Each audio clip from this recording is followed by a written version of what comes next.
Keutamaan orang yang alim, orang yang berilmu, orang yang mengajarkan ilmu itu di atas orang yang ahli ibadah. Perumpamaan itu seperti keutamaan aku dengan orang yang paling rendah derajatnya di antara kalian para sahabatku, kata Rasulullah SAW. Coba bandingkan Rasulullah dengan manusia biasa yang paling rendah, itu derajatnya tinggian mana? Pasti tinggian Rasulullah SAW. Makanya Nabi dengan mengatakan demikian, beliau ingin mengatakan apa? Keutamaan orang alim itu lebih hebat, dan itulah perumpamaan saya. Saya ini adalah orang yang membawa ilmu dari Allah, bukan hanya sekedar ahli ibadah, tapi mengerti bagaimana mengimplementasikan ibadah itu dalam kehidupan kita sehari-hari. Nah, makanya Nabi SAW lalu melanjutkan, innallaha wa malaikatahu wa ahlas samawati wal ard, kemudian hattal namlah fi juhriha wa hattal hud la yusallu ala muallimin nasil khaira. Sesungguhnya Allah beserta para malaikatnya, beserta seluruh penduduk langit, alam semesta ini, itu ada penduduknya itu. Kita nggak tahu, itu makhluk yang gaib. Wal ard, dan seluruh penduduk bumi, kata Nabi SAW, hatta namlah fi juhriha, sampai semut di dalam lubangnya pun, bahkan ikan paus yang ada di dasar lautan, mereka itu la yusalluna, mereka mendoakan. Mendoakan di sini apa? Supaya Allah turunkan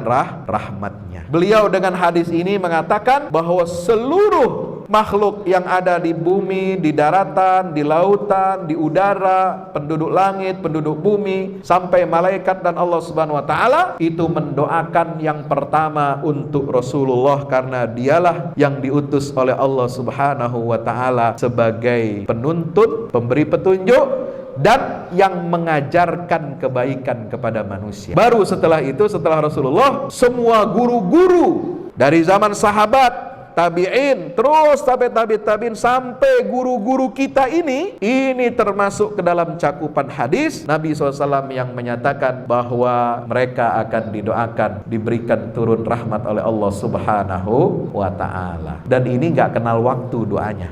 Setiap hari, sepanjang waktu, selama guru itu masih mengajar, selama anak didiknya ingat dan mengamalkan ajaran yang diajarkan oleh guru-gurunya itu, dia jadi orang bermanfaat, dia jadi orang yang berguna bagi umatnya, bagi agamanya, bagi bangsanya, maka selama itu pula dia akan didoakan kebaikan oleh Allah Subhanahu wa ta'ala beserta malaikat dan seluruh penduduk langit dan bumi. Alhamdulillah. Ya, jadi jangan minder kalau kita profesi kita jadi guru. Nah, kalau zaman sekarang malah profesi guru ini dicari dihargai ya. Kalau fakultas ilmu pendidikan, peguruan ilmu pendidikan sekarang paling dicari itu, paling banyak mahasiswanya ya. Pendidikan guru SD, PGSD, PGTK ya, pendidikan guru bahasa Inggris, bahasa Arab, bahasa Indonesia, guru matematika dan sebagainya. Sekarang Masya Allah, karena mulai ada perhatian ya dari pemerintah, insentif dari negara untuk memberikan sertifikasi kepada guru dan dosen, sehingga lebih dihargai, ada tunjangan-tunjangannya dan lain sebagainya. Ya, kita bersyukur pada Allah. Jadi saudara-saudara, Bapak Ibu semua, bukan hanya mendapatkan kebaikan dunia, tetapi juga kebaikan akhirat. Selama kita beriman kepada Allah, selama kita berpegang teguh kepada ajaran Islam, selama kita itu mengajarkan ilmu-ilmu yang bermanfaat buat anak-anak peserta didik kita, maka selama itu pula Allah, malaikat, penduduk langit dan bumi semuanya mendoakan dan memohonkan ampunan serta rahmat dari Allah Subhanahu wa ta'ala kepada kita semua. Amin ya rabbal alamin. Maka itu jangan minder dengan profesi guru, insya Allah.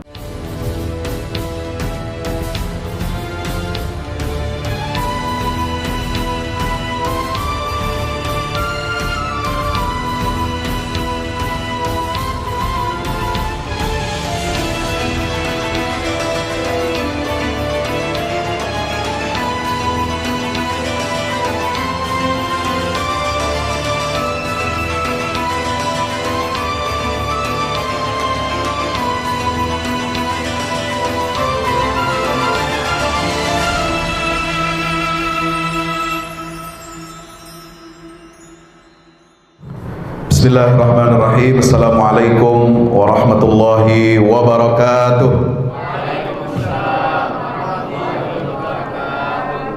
Alhamdulillahirabbil alamin wa bihi nasta'inu ala umuri dunya waddin wassalatu wassalamu ala asyrafil anbiya'i wa imamil mursalin habibina wa syafi'ina wa maulana Muhammadin wa ala alihi wa ashabihi wa man tabi'ahum bi ihsanin ila yaumiddin. Subhanaka la ilma lana illa ma 'allamtana innaka antal alimul hakim wa qur rabbi zidni ilma warzuqni fahma.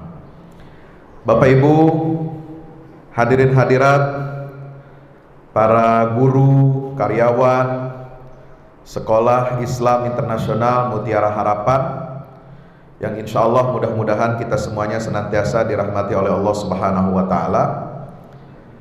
Puji syukur mari kita panjatkan kehadirat Allah Subhanahu wa Ta'ala dengan kita mengucapkan Alhamdulillahirabbil alamin. Alhamdulillah siang hari ini kita dapat bersilaturahim, bertatap muka, baik yang ada di Tangsel, Bintaro, ataupun juga yang ada di Bangka Belitung. Betul? Ada yang di Semarang? Belum? Oh, Semarang masih rencana. Ya. Mudah-mudahan silaturahim kita pada siang hari ini, di hari Jumat, hari yang berkah, di hari-hari terbaik dalam satu tahun. Kita sekarang berada di hari terbaik dalam satu pekan, hari Jumat, dan sekaligus juga kita berada di tengah hari yang paling baik di dunia. Yang kata Nabi SAW, beliau menyebutkan dalam sabdanya, afdalu ayyamid dunya ayyamul ashr.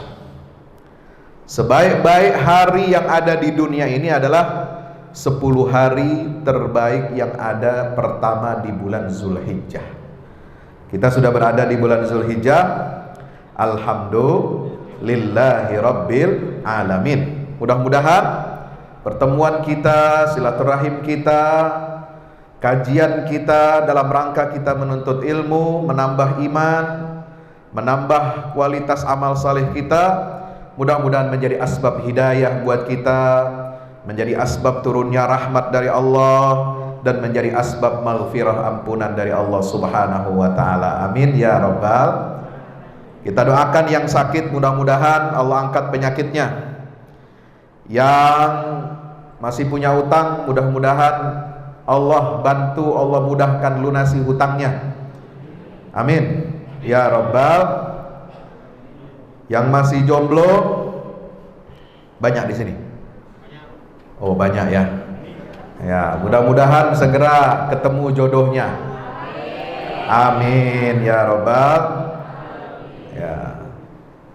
Yang sudah menikah mudah-mudahan langgeng sakinah mawaddah warahmah, jangan mau lagi kawin ya. Alhamdulillah. Bersyukur kepada Allah, sore hari ini menjelang asar kita sama-sama berada di ruang ibadah di masjid yang diberkahi oleh Allah Subhanahu wa Ta'ala. Ayo kita mulai dengan berzikir, boleh? Kita berada di bulan Zulhijjah ini dianjurkan oleh Nabi SAW, aktsiru fihinna at-tasbih wa tahlil wa takbir. Perbanyaklah tasbih subhanallah, kemudian tahmid alhamdulillah, tahlil la ilaha illallah ya. Bapak Ibu hadirin yang dimuliakan Allah Subhanahu wa Ta'ala, gimana? Duduk. Ini nggak nyampe nih.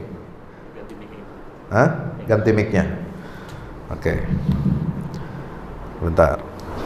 Ya, kita ganti posisi dulu.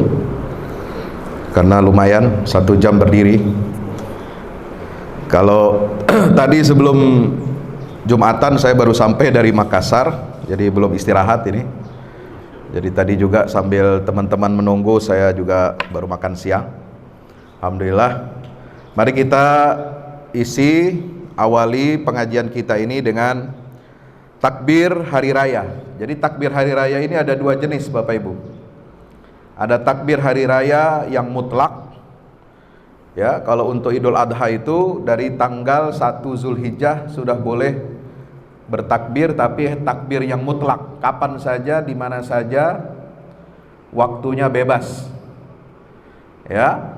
Nah, ada takbir yang muqayyad, yaitu setiap habis waktu sholat berjamaah. Selesai berjamaah kita bertakbir. Takbir hari raya Idul Adha itu dimulai dari kapan? Subuh tanggal 9 Zulhijjah, hari Arafah. Nah, kita belum tanggal 9, kita sudah di tanggal 1 atau tanggal 2 bagi yang kemarin sudah memulai tanggal 1 Zulhijjah, maka kita sama-sama bertakbir hari raya, ya. Ini namanya takbir mutlak. Allahu Akbar, Allahu Akbar, Allahu Akbar. Ayo. La ilaha illallah, Allahu Akbar, Allahu Akbar, walillahil hamd. Allahu Akbar, Allahu Akbar, Allahu Akbar. La ilaha illallah, Allahu Akbar, Allahu Akbar, walillahil hamd. Satu lagi. Allahu Akbar, Allahu Akbar, Allahu Akbar. La ilaha illallah, Allahu Akbar, Allahu Akbar, walillahil hamd. Bersyukur kita kehadirat Allah di hari terbaik dunia ini, kita masih diberikan nikmat kesehatan, panjang umur, ya. Kita bisa bertakbir, bertasbih dan bertahmid serta bertahlil. Mudah-mudahan kita dapat meningkatkan kualitas amal saleh kita, ibadah kita di bulan Zulhijjah ini, insya Allah. Apa saja yang perlu kita tingkatkan? Nabi SAW menyebutnya dengan istilah amal saleh. Amal saleh itu adalah kebajikan, satu perbuatan, ya, yang bernilai kebajikan yang diniatkan karena Allah Subhanahu wa ta'ala dan mengharapkan pahala dari Allah. Itu definisi amal saleh.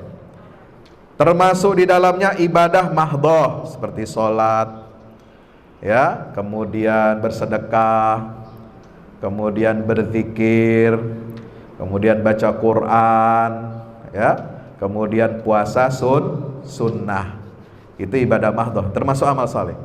Tapi amal saleh bukan hanya ibadah mahdhah saja, tetapi juga mencakup kerja-kerja dunia kita.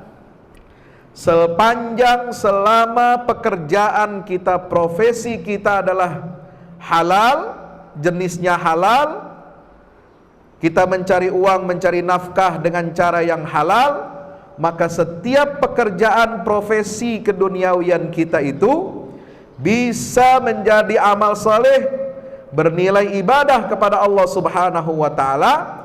Pertama, kalau kita niatkan, ya, karena Allah Subhanahu wa ta'ala. Dua, jenis pekerjaannya halal. Apa kriteria halal? Yang sesuai dengan, ya, ketentuan perintah Allah dan tidak melanggar larangan-larangan Allah Subhanahu wa ta'ala. Jadi guru di sekolah, apakah sekolah negeri, apakah sekolah swasta, baik itu sekolah Islam atau sekolah, ya, yang tidak pakai label Islam, ya, ini kita niatkan sebagai ibadah. Kita niat untuk mencari nafkah yang halal, jenis profesi kita halal, insya Allah itu semua bernilai ibadah di sisi Allah Subhanahu wa ta'ala. Ya, jangan melanggar larangan-larangan Allah. Gak boleh kita cari profesi pekerjaan yang haram. Apa saja yang haram, Pak Ustadz? Ya, semua perkara yang diharamkan oleh Allah dalam Al-Quran dalam aspek muamalah itu semuanya profesi yang haram. Kalau Nabi menyebutkan ada 7 dosa besar, masih ingat apa saja 7 dosa besar? 1, berbuat syirik kepada Allah. Ya, termasuk di dalamnya main apa? Perdukunan, santet, sihir. Nah itu, karena dia minta pertolongan kepada selain Allah, dia pakai jasa selain Allah, dia pakai jasa jin, pakai jasa setan, pakai jasa iblis, dedemit, dan lain sebagainya, ya, untuk menolong orang atau menolong dirinya sendiri. Nah itu sama, itu berbuat syirik kepada Allah. Artinya apa? Profesi dukun, tukang sihir, tukang santet, tukang celakain orang, itu haram. Berarti kita makan harta yang haram kalau dapat fee jasa dari pekerjaan profesi itu. Yang kedua apa lagi? Berzina. Maka semua aktivitas pekerjaan yang terkait dengan perzinahan itu juga profesi yang haram. Bukan hanya pelacurnya, kegiatan prostitusinya yang haram, tapi penyedia jasanya, keamanannya, yang menyewakan tempatnya, ya, apalagi tukang anter-anter. Tahu tukang anter-anter? Ya, kan ada pesanan-pesanan tuh, order-order. Ya, dia kagak mau ada lokalisasi, dia maunya datang sesuai dengan order. Nah itu sama, bagian transportasi yang mengantarkan orang tahu dia berbuat maksiat, lalu dia masih tetap mau mengantarkan, masuk kategori haram itu. Apalagi Pak Ustadz, Nabi mengatakan minum khamr. Ya, la'anallahul khamra. Allah melaknat khamr. Ya, kemudian apa? Wasyaribaha, orang yang minum. Wasaqiyaha, orang yang nuangin. Ya, apalagi? Wabai'aha, penjualnya. Wa mubta'aha, yang belinya. Wa syahidaha, dan yang bersaksi. Wa katibaha, yang nyatet. Wa hamilaha, yang nganter. Ya, transportasi online, nganter, udah jadi apa? Udah dia kerjanya di situ, transportasi antar minuman keras tiap hari, tiap saat, itu haram. Wal mahmul ilaihi, yang diantar, sama. Ya, jadi Holy Wing itu cuma bagian kecil. Ya, itu bagian kecil dari pekerjaan yang haram, karena menyediakan minuman keras, nuangin minuman keras, lalu menyediakan, bahkan kata Nabi bukan hanya itu, wa asiraha, yang memeras anggur jadi minuman keras. Dia tahu ini anggur mestinya dijual buat dimakan, dikonsumsi biasa, tapi dipesan sama produsen untuk minuman keras, lalu dia terima order itu, dia peras anggurnya, dia simpan, dia jual kepada produsen minuman keras. Itu juga termasuk uang haram. Wa mu'tasiraha, wah semua lengkap, ya, semua sektor yang terkait dengan perkara yang haram itu juga termasuk profesi pekerjaan yang diharamkan oleh Allah Subhanahu wa ta'ala. Termasuk berjudi, perjudian, dan seterusnya. Ada 7 dosa besar, ya Bapak Ibu yang dirahmati Allah Subhanahu wa ta'ala. Maka itu beruntung Bapak Ibu di sini sebagai guru profesinya. Ya, guru itu adalah profesi yang sangat mulia. Kalau tidak mau mengatakan dia adalah profesi yang paling mulia. Kenapa? Karena Nabi SAW tidak mau disebut sebagai ahli ibadah, padahal beliau ahli ibadah. Betul? Siapa yang ibadahnya melebihi Rasulullah di sini? Ada? Hah? Wah, luar biasa. Bagaimana itu ibadahnya itu? Ya, sholatnya berapa ratus rakaat sehari? Nah, puasa sunnahnya berapa kali sebulan? Ya. Nah, kalau menikah ikut sunnah Nabi berapa kali? Berapa istrinya itu? Nah, itu ya. Kalau apalagi semuanya itu, kalau dia ahli ibadah lebih dari Rasulullah, wah itu luar biasa.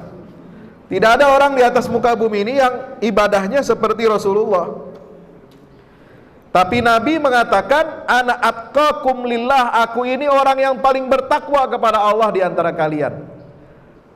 Aku tidur, aku juga bangun malam. Jadi nggak bangun malam terus panjang malam, ya, sampai pagi-pagi habis sholat subuh ngorok tidur sampai sore. Alasannya apa? Pak Ustadz, kita ini ingin memanfaatkan mencari Lailatul Qadar.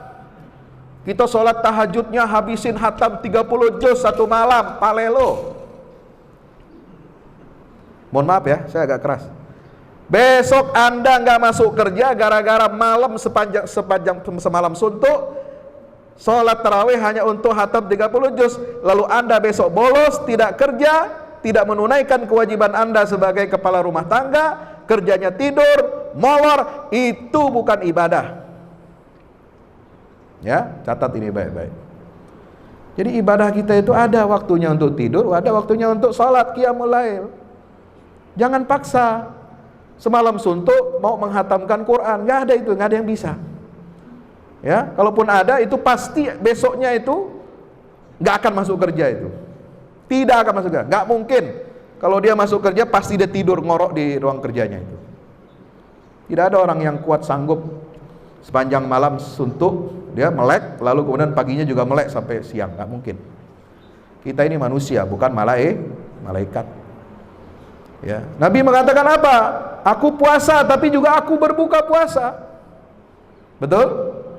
Ada Nabi puasa terus panjang hari nggak buka-buka? Nggak ada.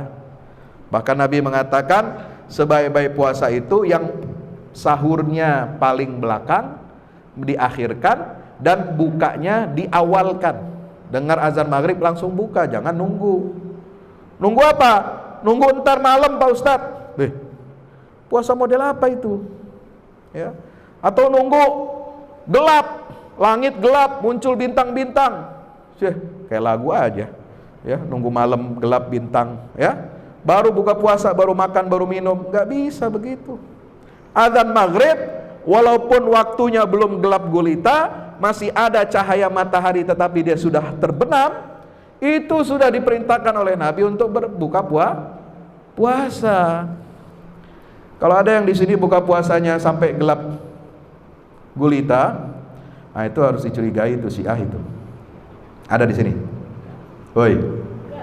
Nah, perhatiin ya kiri kanan. Ntar buka puasa siapa yang belum buka-buka ini, belum makan minum maghrib. Nah, itu Syiah itu. Ya, itu ikut ajaran Abdullah bin Sabah, itu bukan ajaran Nabi. Ya. Bapak Ibu yang dirahmati Allah Subhanahu wa taala. Lalu Nabi mengatakan, ya, aku ini ya menikah, aku ibadah tapi juga aku menikah, senang kepada perempuan. Artinya apa? Ini semua adalah dalam rangka kita beribadah kepada Allah Subhanahu wa ta'ala. Ya. Kenapa Nabi SAW tidak mau disebut sebagai ahli ibadah meskipun beliau memang ahli ibadah? Karena beliau lebih suka disebut sebagai orang yang berilmu, dan beliau lebih suka disebut sebagai seorang guru. Apa buktinya? Kita lihat hadisnya yang diriwayatkan oleh Abu Umamah Al-Bahili radhiyallahu taala anhu. Abu Umamah Al-Bahili menyebutkan dalam satu riwayat, pernah di hadapan Rasulullah diceritakan tentang dua orang. Ya, dua orang ini salah satu diantaranya adalah ahli ibadah, rajin ibadahnya, puasanya rajin, sholatnya rajin, ya, sedekahnya rajin, baca Qurannya rajin, masya Allah. Ya, pokoknya ahli ibadah, udah kelihatan mukanya, ya, sampai kusut mukanya, ya, kemudian sampai kurus karena begitu seringnya dia puasa, gitu. Satu lagi, wal akhar alim. Satu lagi sosok yang disebutkan di hadapan Nabi adalah profil orang yang berilmu. Maka Nabi SAW ditanya, ya, tentang bagaimana kedudukan dua orang ini. Mana yang lebih engkau sukai ya Rasulullah? Maka Nabi SAW bersabda, fadlul alimi alal abid kafadli ala adnakum. Keutamaan orang yang alim, orang yang berilmu, orang yang mengajarkan ilmu itu di atas orang yang ahli ibadah. Perumpamaan itu seperti keutamaan aku dengan orang yang paling rendah derajatnya di antara kalian para sahabatku, kata Rasulullah SAW. Coba bandingkan Rasulullah dengan manusia biasa yang paling rendah, itu derajatnya tinggian mana? Pasti tinggian Rasulullah SAW. Makanya Nabi dengan mengatakan demikian, beliau ingin mengatakan apa? Keutamaan orang alim itu lebih hebat, dan itulah perumpamaan saya. Saya ini adalah orang yang membawa ilmu dari Allah. Bukan hanya sekedar ahli ibadah, tapi mengerti bagaimana ya mengimplementasikan ibadah itu dalam kehidupan kita sehari-hari. Nah, makanya Nabi SAW lalu melanjutkan, innallaha wa malaikatahu wa ahlas samawati wal ard, ya, kemudian hattal namlah fi juhriha wa hattal hud la yusalluna ala muallimin nasil khaira. Sesungguhnya Allah beserta para malaikatnya, beserta seluruh penduduk langit, alam semesta ini, ya, itu ada penduduknya itu. Kita nggak tahu, itu makhluk yang gaib. Wal ard, dan seluruh penduduk bumi. Penduduk bumi itu siapa aja sih? Semua makhluk biologis yang ada di bumi. Ya semut, ya ikan, ya kambing, ya sapi, semuanya. Ya angsa, burung, semua penduduk yang ada di bumi ini, bukan hanya manusia. Kata Nabi SAW, hatta namlah fi juhriha, sampai semut di dalam lubangnya pun, bahkan ikan paus yang ada di dasar lautan, semua makhluk yang ada di laut, di bumi, di darat, di udara, mereka itu la yusalluna, mereka mendoakan. Mendoakan di sini apa? Supaya Allah turunkan rahmatnya. Ala muallimin nasil khair, Allah, malaikat, penduduk langit, penduduk bumi, ya, bahkan sampai apa? Semut, sampai ikan-ikan semua yang ada di lautan, yang ada baik itu air tawar, air asin, ya, makanya kalau bisa di komplek ini ada kolam ikannya. Kenapa? Buat ngedoain saudara. Hah? Masuk akal nggak? Kadang-kadang nggak kepikiran ya. Buat apa sih pelihara kolam ikan? Nah, itu untuk mendoakan saudara, ya. Pengajar yang mengajarkan kepada manusia itu kebaikan. Dan Nabi SAW mendapatkan julukan dalam hadis ini. Banyak ahli hadis yang menafsirkan, mensyarah hadis ini mengatakan apa? Itu adalah sebenarnya julukan atau sebutan untuk Rasulullah. Rasulullah itu muallim, guru. Ya, Rasulullah itu pengajar. Beliau dengan hadis ini mengatakan bahwa seluruh makhluk yang ada di bumi, di daratan, di lautan, di udara, penduduk langit, penduduk bumi, sampai malaikat dan Allah Subhanahu wa taala, itu mendoakan yang pertama untuk Rasulullah, karena dialah yang diutus oleh Allah Subhanahu wa taala sebagai penuntun, pemberi petunjuk, dan yang mengajarkan kebaikan kepada manusia. Baru setelah itu, setelah Rasulullah, semua guru-guru dari zaman sahabat, tabi'in, terus sampai tabi'in, sampai guru-guru kita ini termasuk ke dalam cakupan hadis Nabi SAW yang menyatakan bahwa mereka akan didoakan, diberikan turun rahmat oleh Allah Subhanahu wa ta'ala. Dan ini gak kenal waktu doanya. setiap hari, sepanjang waktu, selama guru itu masih mengajar, selama anak didiknya ingat dan mengamalkan ajaran yang diajarkan oleh guru-gurunya itu, dia jadi orang bermanfaat, dia jadi orang yang berguna bagi umatnya, bagi agamanya, bagi bangsanya, maka selama itu pula dia akan didoakan kebaikan oleh Allah Subhanahu wa ta'ala beserta malaikat dan seluruh penduduk langit dan bumi. Alhamdulillah. Ya, jadi jangan minder kalau kita profesi kita jadi guru. Nah, kalau zaman sekarang malah profesi guru ini ya dicari ya, dihargai ya. Kalau fakultas ilmu pendidikan, keguruan dan ilmu pendidikan sekarang paling dicari itu, paling banyak mahasiswanya ya. Pendidikan guru SD, PGSD, PGTK ya, pendidikan guru bahasa Inggris, bahasa Arab, bahasa Indonesia, guru matematika dan sebagainya. Oh, sekarang Masya Allah, karena mulai ada perhatian ya dari pemerintah, insentif dari negara untuk memberikan sertifikasi kepada guru dan dosen, sehingga apa? Lebih dihargai, ada tunjangan-tunjangannya dan lain sebagainya. Ya, kita bersyukur pada Allah. Jadi saudara-saudara, Bapak Ibu semua, bukan hanya mendapatkan kebaikan dunia, tetapi juga kebaikan akhirat.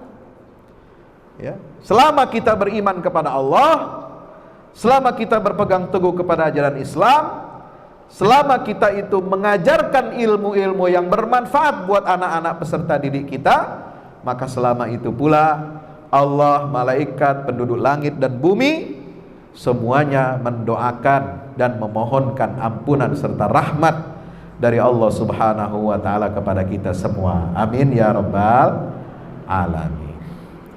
Maka itu jangan minder dengan profesi guru, insya Allah. Jadi orang tua juga harus menghormati guru.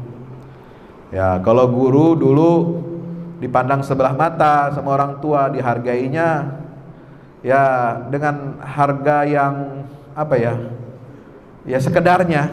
Ya, saya tidak ingin mengatakan harga yang murah. Ya, kadang-kadang guru ilmu umum itu diberikan insentif bagus, luar biasa. Tapi guru ilmu agama, guru ngaji, ini nasibnya kurang diperhatikan. Maka itu kita minta kepada seluruh elemen masyarakat, kepada para orang tua, kepada pemerintah untuk juga memperhatikan nasib guru-guru agama, guru-guru ngaji di kampung-kampung ini juga. Mereka ini berjasa mengajarkan kepada anak-anak kita kenal huruf Al-Quran, bisa baca Quran, dengan demikian bisa baca dia doa-doa sholat, diajarkan sholat 5 waktu, gerakannya bagaimana, bacaannya bagaimana. Nah, ini semua adalah mendatangkan kemanfaatan untuk anak-anak kita semuanya, dan itu tidak bisa ya digantikan dengan nominal apapun. Ya, Bapak Ibu yang dirahmati Allah, makanya di dalam Al-Quran itu kata ta'lim itu sangat tinggi. Ya, tugas dan fungsi Rasulullah itu diantaranya adalah mengajar. Ini tupoksinya Rasulullah, disebut dalam Al-Quran dalam banyak ayat. Dalam surat Al-Baqarah, surat Al-Jumu'ah, ya, Rabbana wab'ats fihim rasulam minhum yatlu alaihim ayatika wa yu'allimuhumul kitaba wal hikmata wa yuzakkihim innaka antal azizul hakim. Ini doanya Nabi Ibrahim, supaya diutus seorang rasul dari kalangan mereka, anak cucu Nabi Ibrahim. Ya, di akhir zaman itu seorang rasul yang akan membaca ayat-ayatmu, mengajarkan mereka Alkitab dan ilmu pengetahuan, hikmah, dan yang akan menyucikan jiwa-jiwa mereka, wa yuzakkihim. Dalam surat apa lagi? Al-Jum'ah juga sama. Huwallazi ba'atha fil ummiyina rasulan min anfusihim yatlu alaihim ayatihi wa yuzakkihim wa yu'allimuhumul kitaba wal hikmah wa in kanu min qablu lafi dhalalin mubin. Dalam surat Allahumma shalli ala Muhammad. Itu juga ada di surat Al-Muzammil ya. Kama arsalna fikum rasulan minkum yatlu alaikum ayatina wa yuzakkikum wa yuallimukumul kitaba wal hikmah. Jadi fungsi saudara ini sebagai guru itu sama dengan Rasulullah ya, Rasulullah mengajarkan ilmu yaitu dari Alkitab, Al-Quranul Karim, dan Al-Hikmah yaitu sunnah. Bisa diartikan juga ilmu pengetahuan secara umum, itu namanya hikmah. Makanya ada hadis terkenal dari Rasulullah SAW, al-hikmatu dhalatul mu'min. Hikmah itu adalah barang yang hilang milik seorang mukmin.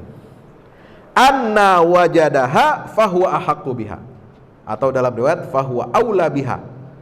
Di mana saja dia dapatkan hikmah itu, maka dia adalah orang yang paling berhak untuk mengambilnya ya.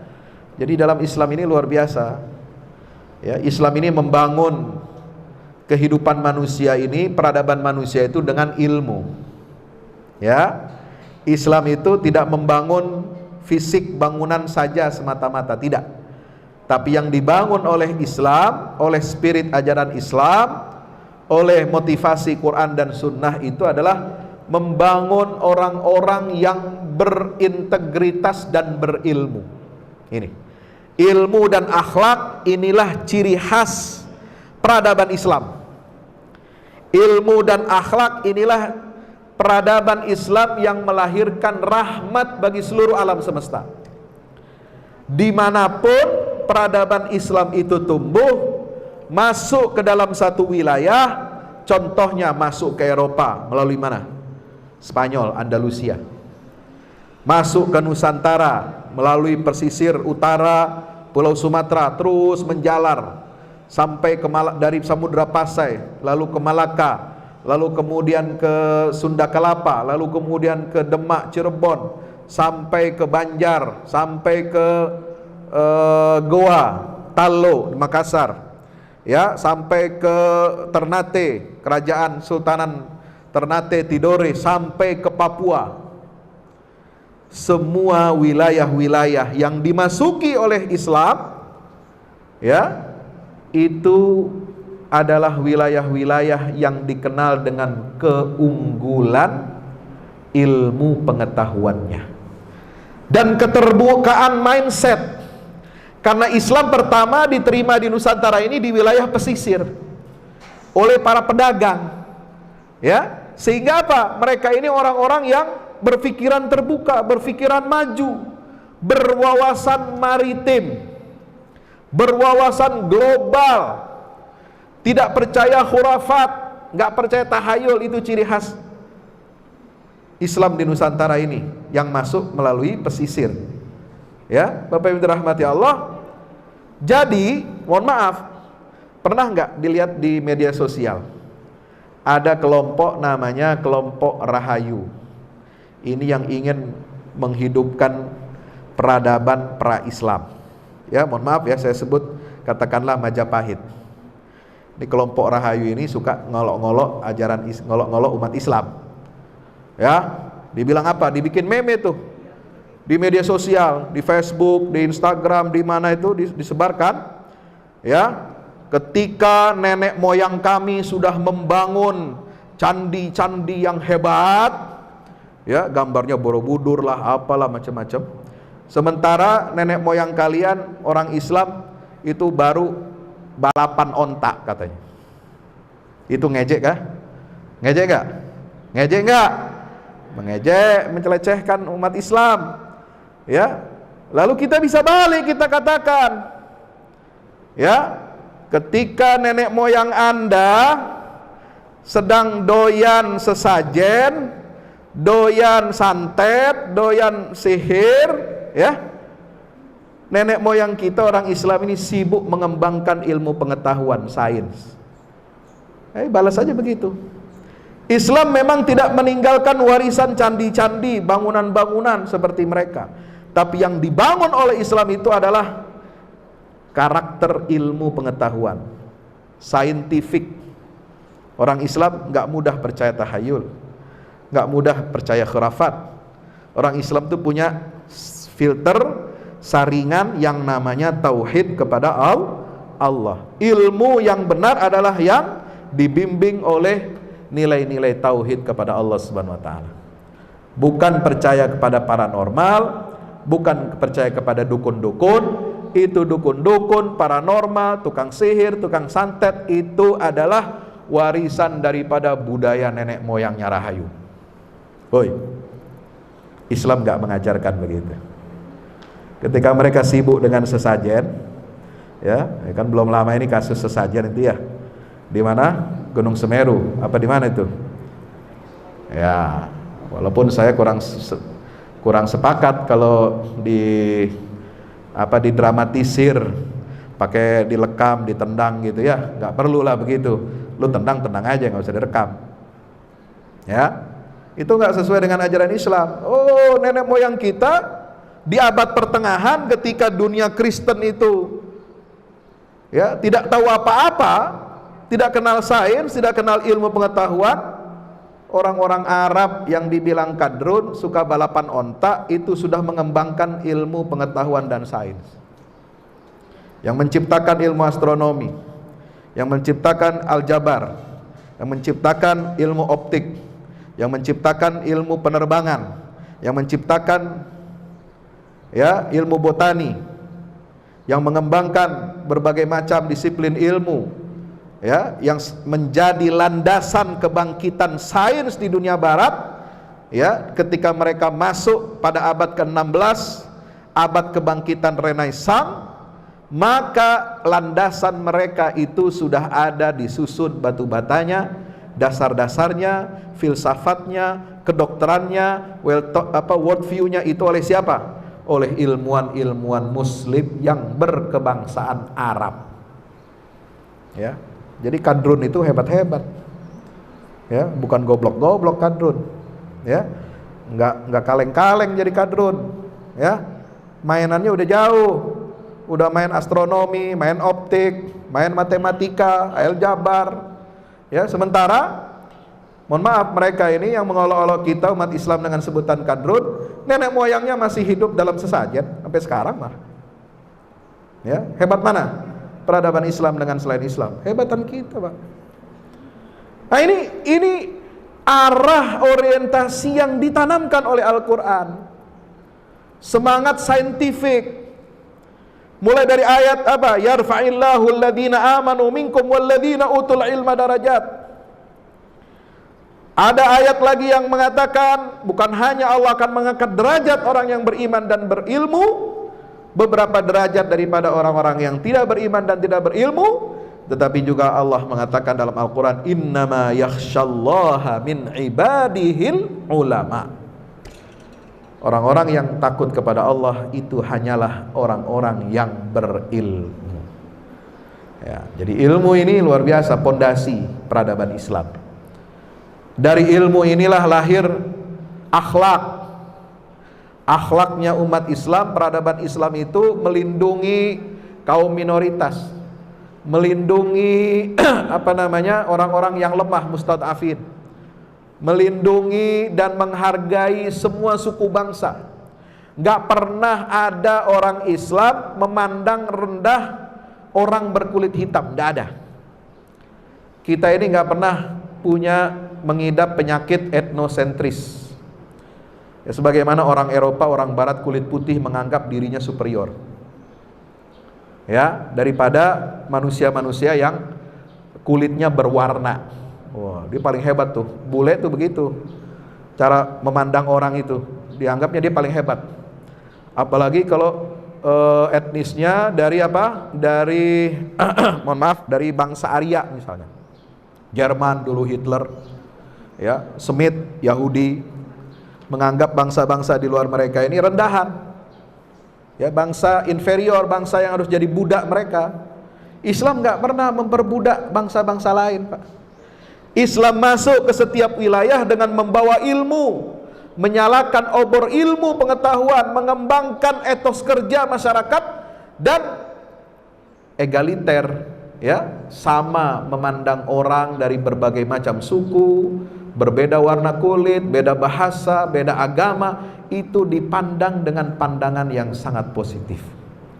Bahkan kepada yang penganut para agama berbeda sekalipun, kalau dia minoritas di negeri-negeri Islam, dijaga, dilindungi darahnya, nyawanya, hartanya, kehormatannya, dan diberikan hak-haknya sama, setara dengan umat Islam.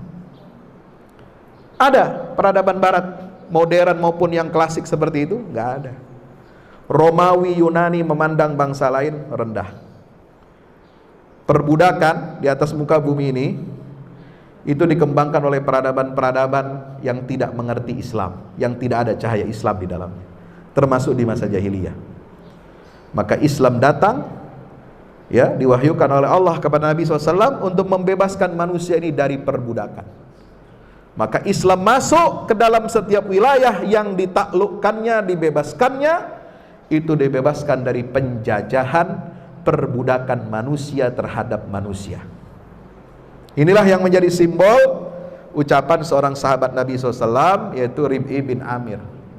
Rib'i bin Amir, ya, seorang sahabat Nabi yang nggak terkenal, ya. Kalau nggak ada peristiwa dia datang menghadap, disuruh oleh Panglima Sa'ad bin Abi Waqqas menghadap Panglima besar pasukan tentara Persia, yaitu Rustum, mungkin nama beliau nggak pernah disebut di dalam sejarah, karena saking baduinya orang Arab ini. Ya, kalau istilah orang yang sekarang suka ngejek Islam itu apa? Saking kadrunnya dia itu. Ya, nggak kenal apa-apa, sehingga tidak dikenal. Tapi karena dia menghadap Panglima besar tentara Persia, namanya disebut. Apa dia berani katakan di hadapan Panglima perang Persia? Ketika ditanya, kalian ini siapa? Orang Arab, kadrun, ya, nggak punya peradaban, ya, datang kemari melawan kekaisaran Persia yang peradabannya sudah berusia ribuan tahun. Dengan enteng, dengan mudah dia jawab, kami adalah kaum yang diutus oleh Allah Subhanahu wa taala untuk membebaskan kalian dan seluruh manusia dari perbudakan sesama manusia menuju penghambaan kepada Allah Subhanahu wa taala. Dari sempitnya dunia menuju lapangnya dunia dan akhirat. Dan dari, ya, kezaliman yang ada dalam peradaban manusia ini menuju keadilan Islam. Jadi bangsa-bangsa di dunia ini berbondong-bondong masuk Islam, bukan malah dimiskinkan, bukan malah dijarah harta kekayaannya, bukan malah dieksploitasi sebagaimana imperialisme Inggris di Eropa, di Asia, di Afrika dan Asia itu memperbudak jutaan orang, membunuh suku-suku asli, ya, termasuk juga Amerika membunuh suku Indian, Inggris membunuh suku aborigin di Australia, kemudian Prancis membantai jutaan umat Islam di Aljazair, di Tunisia, di Maroko. Inikah yang namanya peradaban modern? Bukan. Peradaban yang maju, peradaban yang beradab itu adalah peradaban yang dibawa oleh Islam dan umat Islam yang tidak pernah memperbudak manusia, tidak pernah menghinakan derajat manusia di daerah taklukannya, dan senantiasa mengembangkan ilmu dan akhlak yang mulia di setiap wilayah, di setiap jengkal yang dimasuki oleh cahaya Islam. Maka itu kita bersyukur kepada Allah Subhanahu wa taala menjadi bagian dari peradaban Islam yang dibangun di atas pondasi ilmu, di atas pondasi akhlak. Dan saudara-saudara, Bapak Ibu guru harus bangga dan berbesar hati, kita punya sekolah labelnya sekolah Islam. Maka jangan sampai kita mencoreng nama Islam, Jangan sampai kita mengeksploitasi atas nama Islam. Hati-hati. Ini tugasnya ganda, tugasnya berat. Mudah-mudahan Allah Subhanahu wa taala berikan taufik dan hidayah kepada kita semuanya, sehingga dapat melaksanakan tugas kita sebagai guru, membimbing anak-anak kita menjadi manusia-manusia yang berilmu, berakhlakul karimah, dan beradab. Jangan lupa, bukan hanya berilmu, bukan hanya berakhlak, tapi juga beradab. Artinya apa? Membawa misi peradaban untuk mencerahkan seluruh umat manusia di atas muka bumi ini. Demikian yang dapat saya sampaikan, sedikit pesan-pesan dari saya. Wallahu a'lam bishawab. Assalamualaikum warahmatullahi wabarakatuh.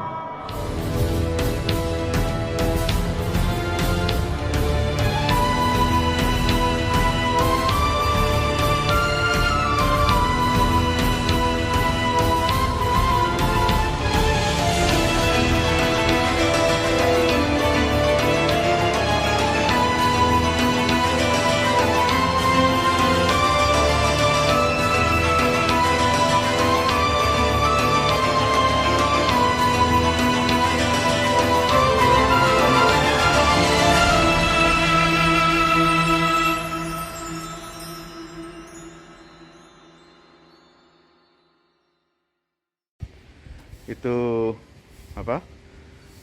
Tangga buat ke bawah. Yang ini di atas buat toren 2 biji. Ini semua udah dikeliling tembok. Ya, ini untuk lantai paling atas buat futsal, buat jemuran, buat apa, tanaman hidroponik juga ntar insya Allah. Ya, terus support ya teman-teman. Alhamdulillah terus selesai pengecorannya semuanya. Ya, ini progres kita terbaru. Dan jadi buat olahraga, buat utilities ya, multiguna. Nah, kita turun sini semua. Ini lantai 3. Ini untuk asrama. Ya, untuk kamar-kamar. Untuk kamar-kamar dan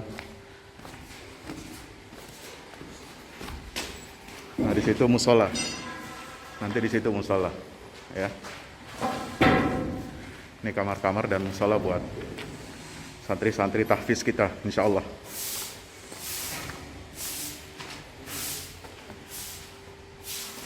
Nah, ini lantai 2 kita turun.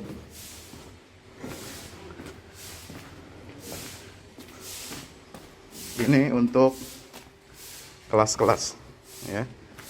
Kelas-kelas tahfidz, kelas-kelas tadabbur, insya Allah. Mau udah jadi, alhamdulillah, ke dukungan antum semua. Nah, tinggal ke bawah, di sini buat aula, semua di sini ya. Mohon doanya terus, mudah-mudahan berkah, mudah-mudahan cepat jadi finishing. Kira-kira finishingnya ini butuh 1,5 M lagi, ya. Mudah-mudahan. Al-Fatihah. Al-Fahmu Institute mempersembahkan serangkaian buku karya Ustadz Fahmi Salim LCMA. Buku pesan-pesan tauhid untuk negeri di masa pandemi. Buku mutiara ilmu-ilmu Al-Quran. Ada diskon 20% untuk buku tafsir sesat 58 esai kritis wacana Islam di Indonesia dan buku kritik terhadap studi Al-Quran kaum liberal. Anda dapat memesannya melalui layanan WhatsApp di nomor 0877 063 7192 dengan format pemesanan ketik nama, alamat lengkap, nomor handphone, dan jumlah buku yang diorder. Ongkos kirim di luar harga buku dan menyesuaikan wilayah dengan paket standar. Lampirkan juga bukti transfer Anda ke rekening BNI Syariah di 0631 748573. Tunggu apa lagi? Pesan sekarang.